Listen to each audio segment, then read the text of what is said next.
We're talking about sacred word. Can y'all hear me? Yeah. Who else is here? I don't see nobody. Demetria, your stuff on mute. Oh, Demetria. there it is. Oh, Okay. hello. Can y'all hear me? Hey, Michi. Hey. Oh, let me turn off my show. I almost missed it because I was watching the show. What show is that? Little fires everywhere. Everywhere? I keep hearing people talk about it. It gets good.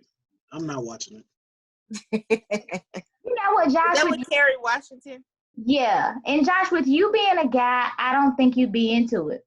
Nah, actually, a homie told me, Saturday, I was up to Ernie's crib and he was like, You was we at gotta my watch it. crib? Sharice.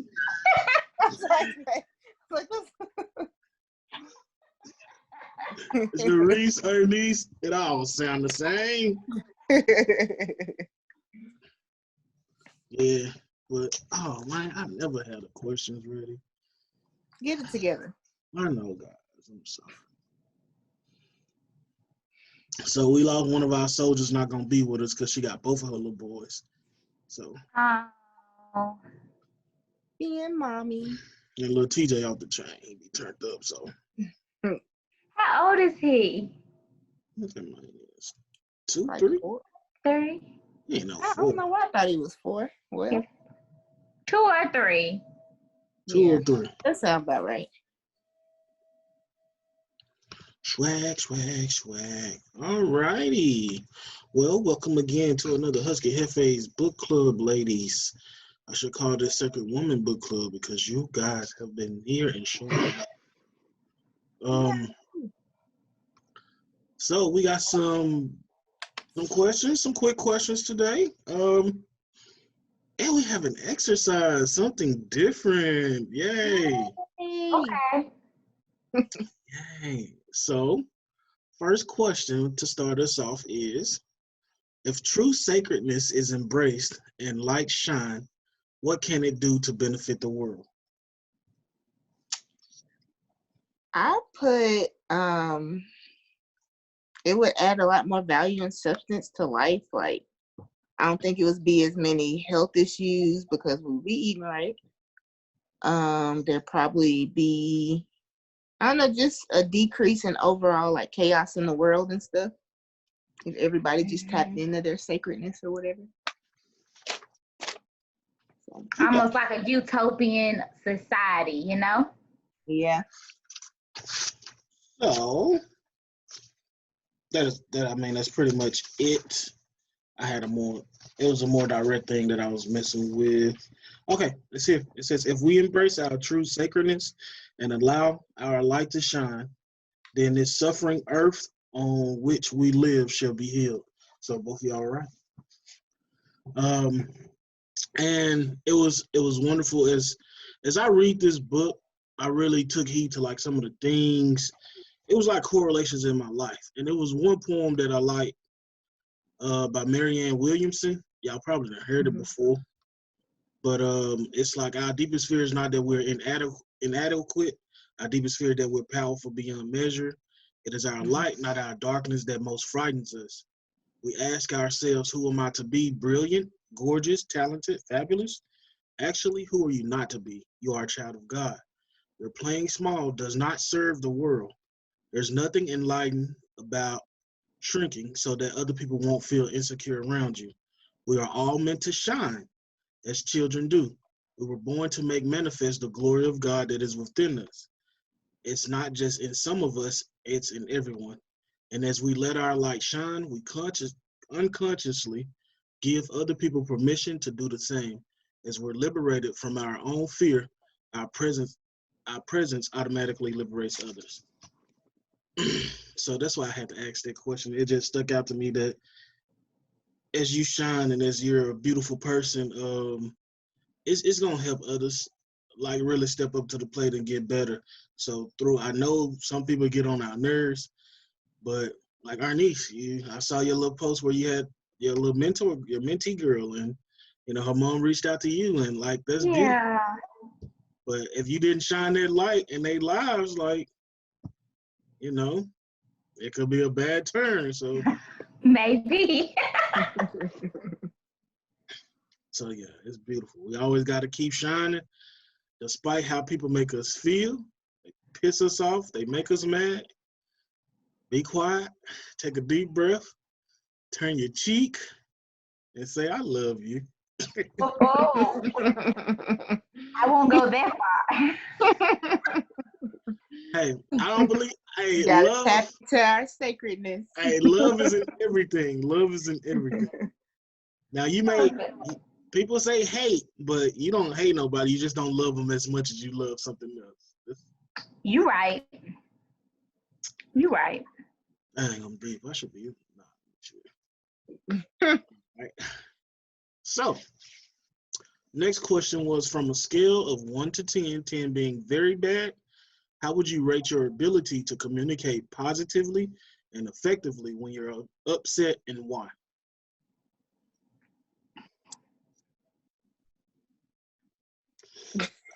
I say about if 10 is the worst. 10 is the best. I mean, 10 is very bad. My bad. It's the worst. very. I got kind of thrown off by the scale because I don't know. You totally did that backwards. I did, but I feel like I don't know.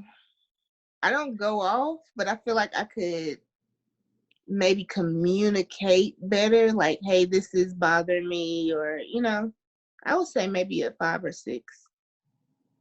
Because I'll take stuff and hold stuff in. I don't necessarily communicate it. Then it gets to me. Then, So. I struggled with that one because I think for me, it has like levels. So I'm really good. Like if I was upset with someone, I think I'm pretty good about coming to the person and being able to say what my anger is. And I can do it without yelling and just say to the facts. But that venting session that I may have had with a friend, it's gonna have some cuss words. It's gonna, just like before I go or after. But it depends because I guess it depends on. I'm gonna give myself a 5 just because it depends on the situation. Like I've had to have some communications with some people who cannot communicate, and I was very calm. But like I said, those sessions that you have with your girlfriends about situations, well, not you, Josh, your guy friends, you get, they can be very lively. Yeah. So, I mean, me personally, 10 being very bad, how would you rate your ability to communicate positively? I would say I'm at somewhere about, I'll give me a 7. I ain't gonna say I'm a 10 or past the 7. And I can honestly say I wasn't always at a 7. It probably most recently came in these last 2 years or so. And it's just knowing that people will try you, and as a man, it's like you gotta stand on your toes. It ain't to be an asshole, but you gotta speak.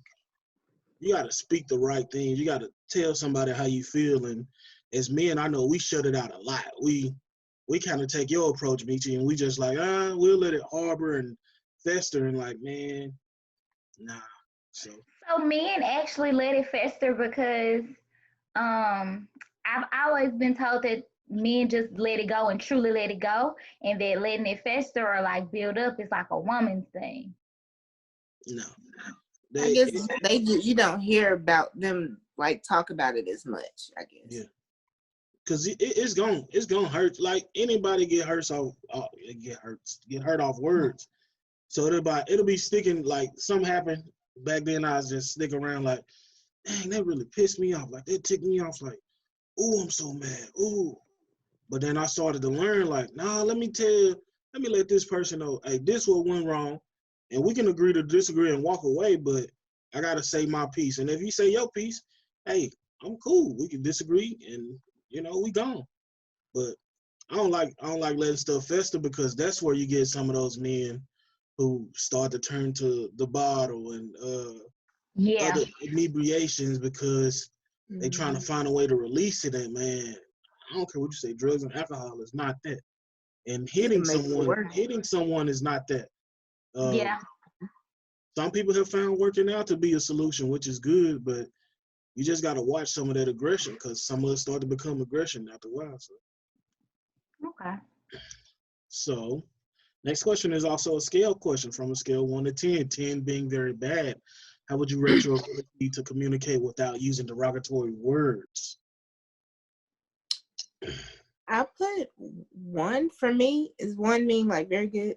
Mm-hmm. And it's yes, because I don't really use derogatory words.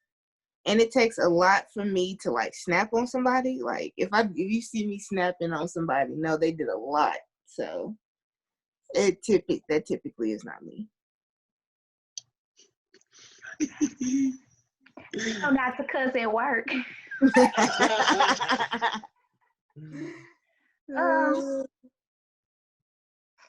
I'm just gonna give myself a 8. Dang, little mama. I need to be going through it. So maybe I need more context. Cause like if I'm with my friends and we're having a good time, I'm going to curse. It varies basically. Yeah. Now every time I'm mad, I'm not gonna cuss people out. Like that's not really of my character. Like if I'm cussing you out, just know that you've pissed me off for a very long time. Mm-hmm. But that's not in my character to even just cuss people out. But like hitting my foot and cussing, yeah. So maybe not an 8. 6. Is that better? That's better. I say about a 6.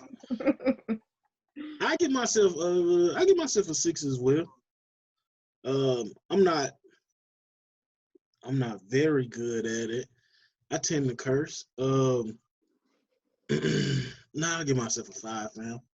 I give myself a 2 because every now and then it'll slip out when I'm real mad. I give myself a 5 though, because I got a good balance. And I'm trying to get away from using like common words like the N word. I know it's second nature when you're talking to your boys, but I'm really trying to like stop saying it. And I got a frat brother who always told me like, man, you shouldn't use that word because that word has the same amount of syllables as the word brother. And I was like, dang, look at him trying to be all super, preachy, but he got a point. So, I really try to steer away, but sometimes in traffic, man, it just comes out. It just comes out. Dang, maybe I should do a 3 for traffic because I forgot about that. I'll be having road rage. Woo! In my head, I don't be saying this stuff, but in my head. And I'm gonna be honest with you, Nashville drivers are some of the weirdest. Easy. I think we worse than Atlanta. Nah. Yeah, almost. We up there. Yeah, y'all are worse than Atlanta because I could flow easy with Atlanta. But Nashville. Y'all try DC, y'all will be cursing y'all tails off. Them folks don't care. Oh, blink with 3 lanes. Up north in general just don't care. Them folks jumping 3 lanes on you like they ain't have no regards for human life. They like that in Chicago.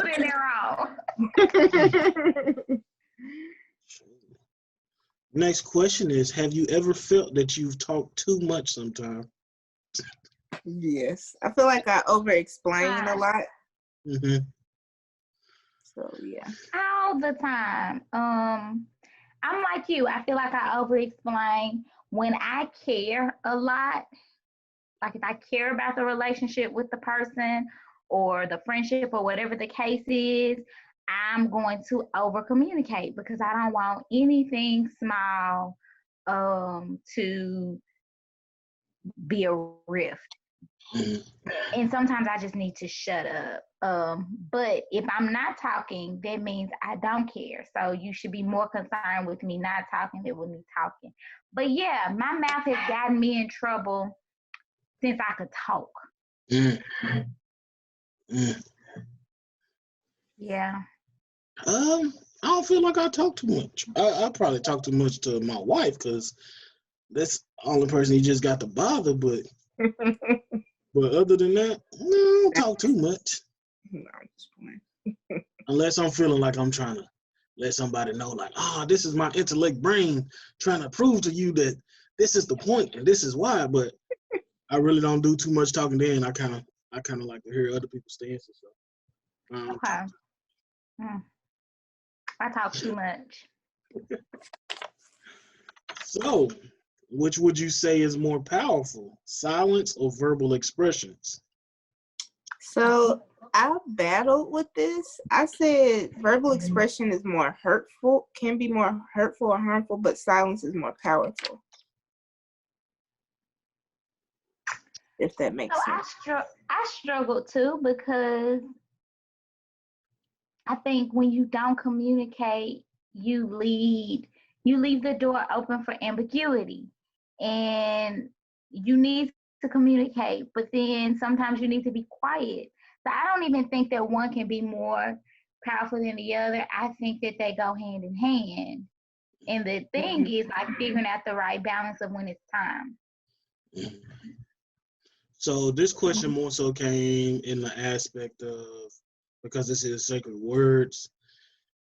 When growing up, I can say my father, he was a bit of a butthole, as well as my other siblings' fathers. And typically I seen mothers start to spaz out and I gotta say this, I gotta do this.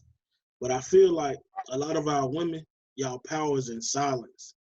As with anybody, power is in silence. Because if I don't know what you're thinking, I'm gonna pick and probe to be like, well, I'm gonna be more afraid of you because I'm like, I don't know what she got going on in her head. And I'm gonna be picking and probing to try and see, well, why did I make Ernest mad? Why did I make Dimitri mad? I mean, she ain't talking to me. Like when y'all don't talk, I mean, you can still go around with the regular day, but when y'all don't talk, there's more power in that to me. And that's where the question was kind of coming from. But in essence, it is a balance, because like once those words are spoken, once those verbal expressions are made, it ain't no taking back. So you gotta be mindful. That's where the silence come in. Like you gotta be mindful. You gotta pick and choose Think your before you words. speak. Man, because I've seen a lot of people, a lot of relationships, a lot of friendships ruined off, just high emotions at that point. So I gotta verbally express, and it's like, okay, now it's all gone. There's no rekindling, or if it is, it's gonna be on down the line. Hopefully ain't nobody get hurt or something like that, and it's too late. So yeah, I hate that. Because we used to be taught growing up, sticks and stones may break your bones, but words will never hurt you. And that's not true. Words actually do really hurt. And sometimes I have to explain to people with dealing with me, for example, because something that I am starting to walk into is that I'm actually a very sensitive person. And my feelings get hurt.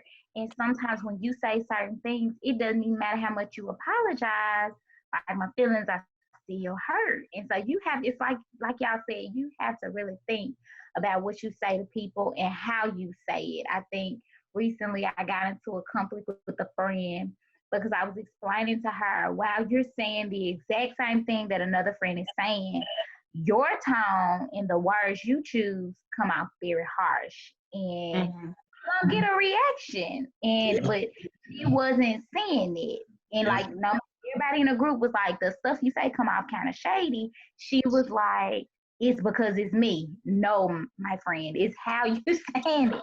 So like that what you say is very, very, this was very an interesting chapter, I'll say. Yeah, like I said in the summary, I heard it. It was a church sermon, and it kind of like taught me. I had to be like 16 or 17, and I caught on to it. And the preacher was just saying like, man, once those words are out, they can cut like knives, full blown knives, hit you like bullets.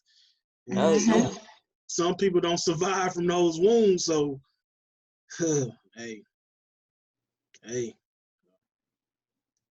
Sacred words, baby. Sacred words.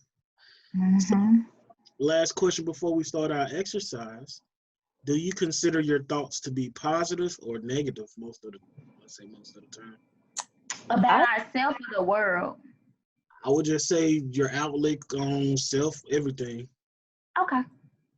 I said I really sat and thought about it, but I said my thoughts are more negative, but I speak more positive. Like sometimes, like I do the thing, well, I haven't done it in a while. Like I'll do daily reminders on Facebook, and it's really me speaking positivity because I may be thinking negatively on something. So like if I speak it and I see it and I keep saying it, then it's trying to, get my thoughts together.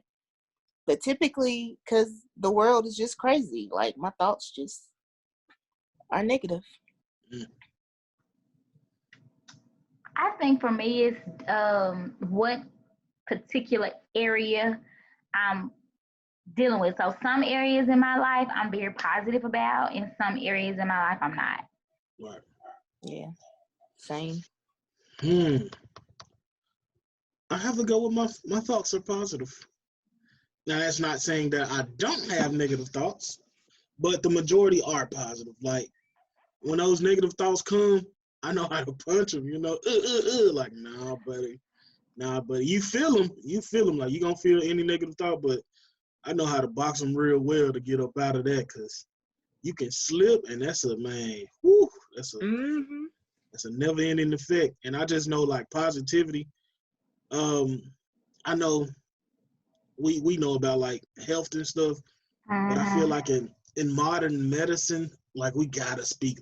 If you can speak positivity in people's lives, it'll help them a lot more. Like my friend told me some news about his health, and I was like, the only thing I could say was like, bro, don't let it negative make you slide negative, bro. Just stay positive, and stay calm, because I feel like it can help you lift up your spirits. Like, I don't know.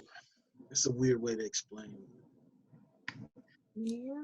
That's So why I try there's to. been a big thing about manifestations and affirmations. And when we think about with our faith, like all of that ties in to us having faith. You know what I'm Yeah, saying? So like true.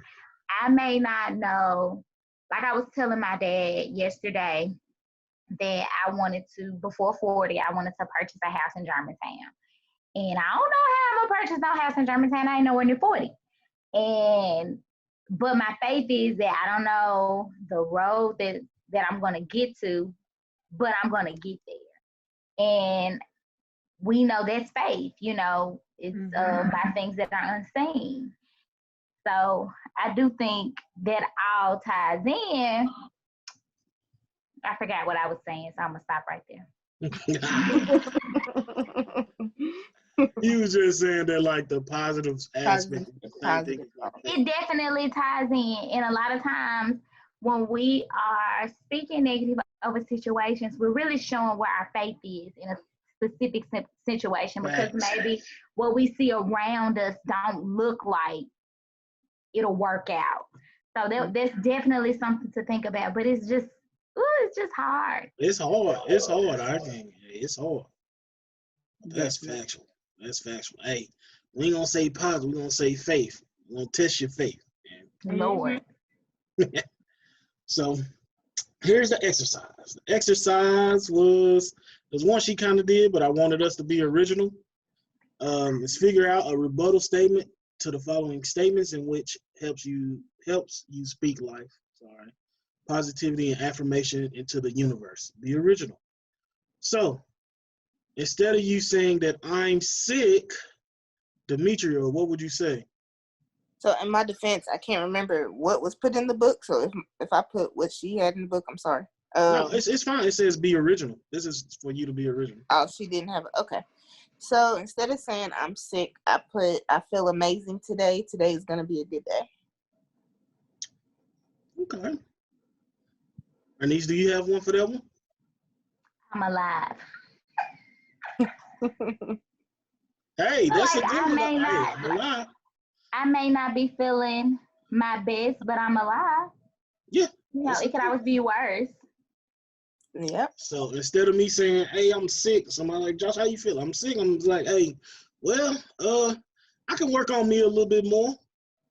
I can feel a little bit better than I have. So that was my original statement. Good job. Yeah. So instead of saying I can't, what would you say, Ernest? I just had it. I forgot. I was thinking something along the lines of like, I may have not mastered this now, but that doesn't mean that I won't master it later. Cool. You, Demetria? I put that instead of saying I can't, make it positive and say that I'm a beast and I conquer everything I touch. Yes. I would say,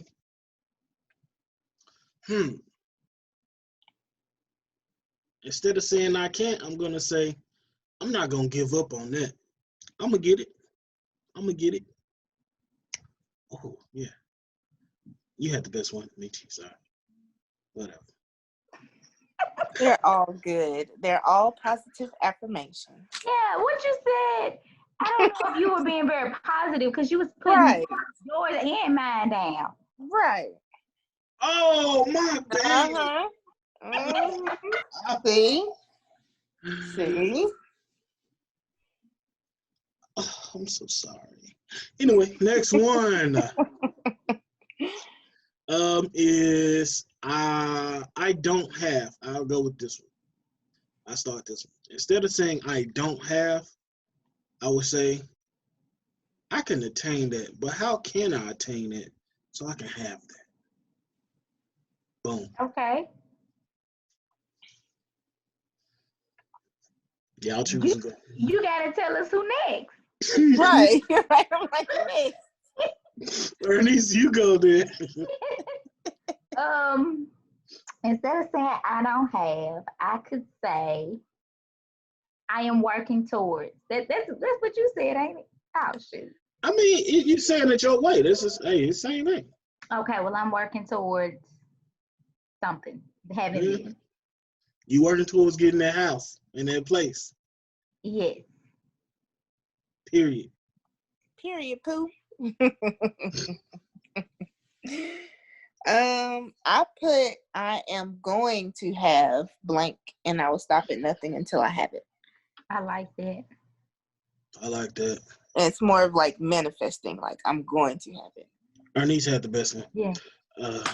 I See, actually there thought you go. yours was better, Michi.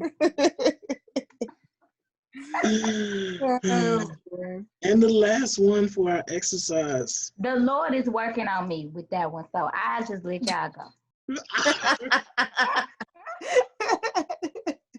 So the one that I said I hate her / him, I said on the lines of I love them and I respect them, but I just can't be around them right now because their energies is off. It's not in congruence with mine. I'm not gonna lie, I cheated on this one a little bit. I kind of Googled because I was like, I don't know. But I release the self-hatred and forgive myself for holding on to it. Well, then I say, me and such personalities don't mesh.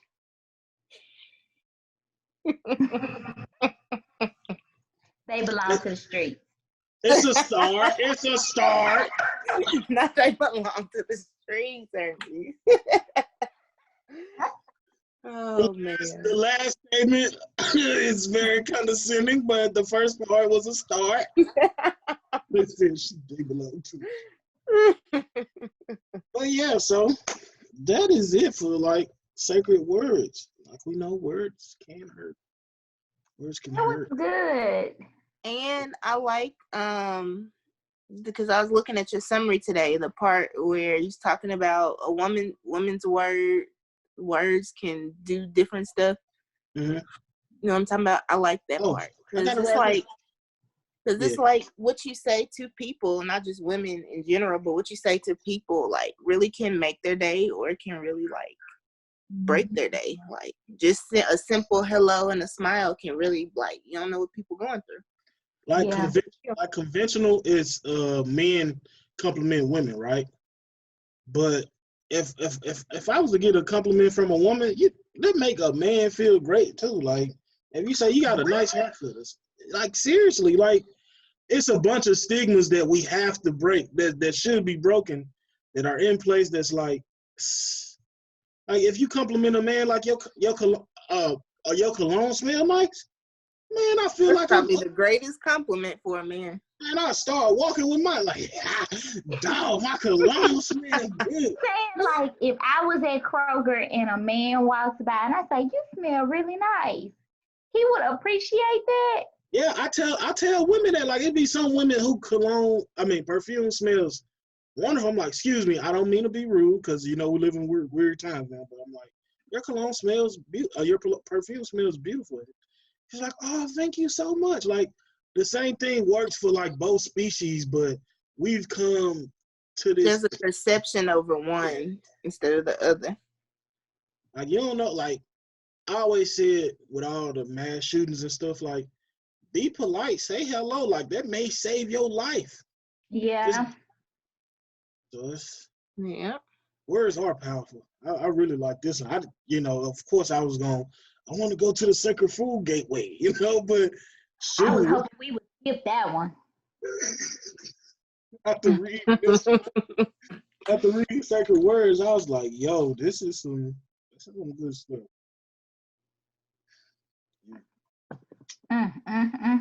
We done talked about food a lot, y'all. We have. The food processor should be here tomorrow. It says. Woo-hoo. Yeah. I'm excited. Air fryer ain't coming till like the 7th. I'm excited to try. The 7th is Thursday. Yeah, I know, but dang. It seems so far away. Seems so far away. It'll be here before you know it. Right. Yeah. Oh, and another exercise I did in conjunction with this sacred word was I was tweeting a lot.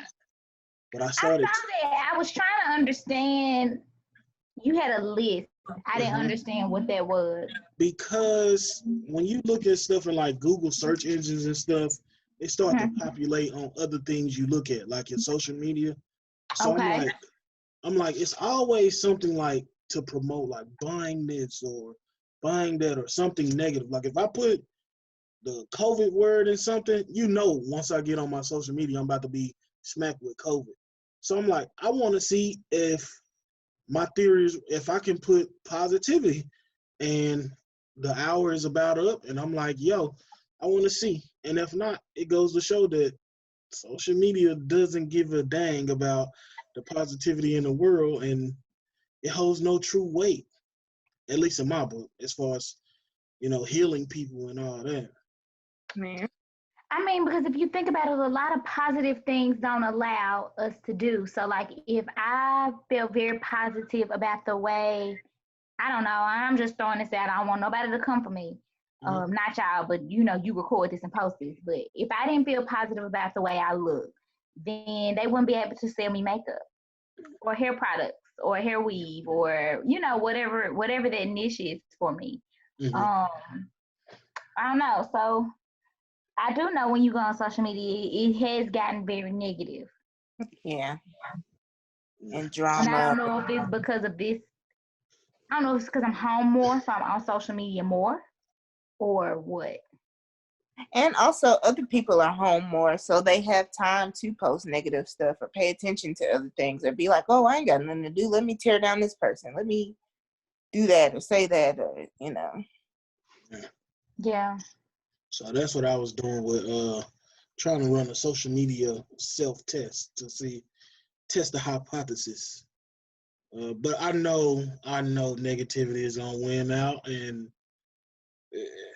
it's the inevitable. But just had to try. So as far as we got one more book club after this, but I was like, I gotta take a little hiatus from goddamn social world. Media. Because man, as much as I'm you taking a hiatus from the book club? It'd probably be like a week or so till to find another book. And I think I got a suggestion. Okay, make that suggestion. or a book. That the book that has come out by the pastor, Relationship Goals. Everybody has been talking about it. I actually started reading it, and it's not By long. Todd, Yeah, we'll look into it. think about it. And it comes with a study guide, so you could already have your questions. You don't have to generate none. Just use it. It doesn't come with a study guide. You'd have to purchase it. But Okay. use the questions. Something to think about. I hate relationships. Do I need to log off? Because you might be about to get cussed out. I already tried to save you once. Like you. Fixing to use some not so sacred words. No, I'm just playing. Yeah. Exactly. You're supposed to be speaking positively. I'm gonna anoint you with that eucalyptus oil that they tell you to. But yeah, that's it, ladies and me. Wednesday we back at it for the last one. Okay. Oh, darn. I know, right? Flies by so fast. It was fun. It was fun. And technically, after you finish chapter 7, like it's really downhill from there. Cause sacred relationships. Number 12. Lord. What's in it? You ain't read it. Did you read it? I skimmed through chapter 12. I skimmed. Sometimes it is like you said in the other one, like it is a little over wordy. It is. It's kind of like just get to the point. So I had to skim a little bit. And she talking about eating in sacred relationships. Oh, but no. I guess if you think about it, because I've always, and I can't remember if she said it in the book, but sometimes what you eat affects your mood. And so if that's the case, I guess you could tie that to everything in like relationships, how you communicate, maybe. I don't know. We talk about them enemas too. That's the one thing I'll be like, yo. I was like, my girl, calm it down. You know. She might well just say, go before you start this book and hold, just go and get a colonoscopy. Pretty much. Lee. She like, dude, enema 3 times a girl? You got me messed up. Like, who got enough time to be on that tour? Very good, though. So we back Wednesday. Okay. Thank y'all for coming. Thank you for having this. And for the rest of the week, watch our words. Okay. We'll do. We can do it. We can do it. We got this. So, shit, I'm out.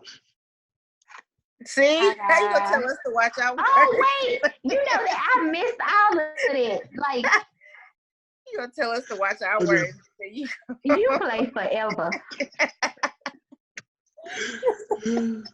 All right. Bye. Bye.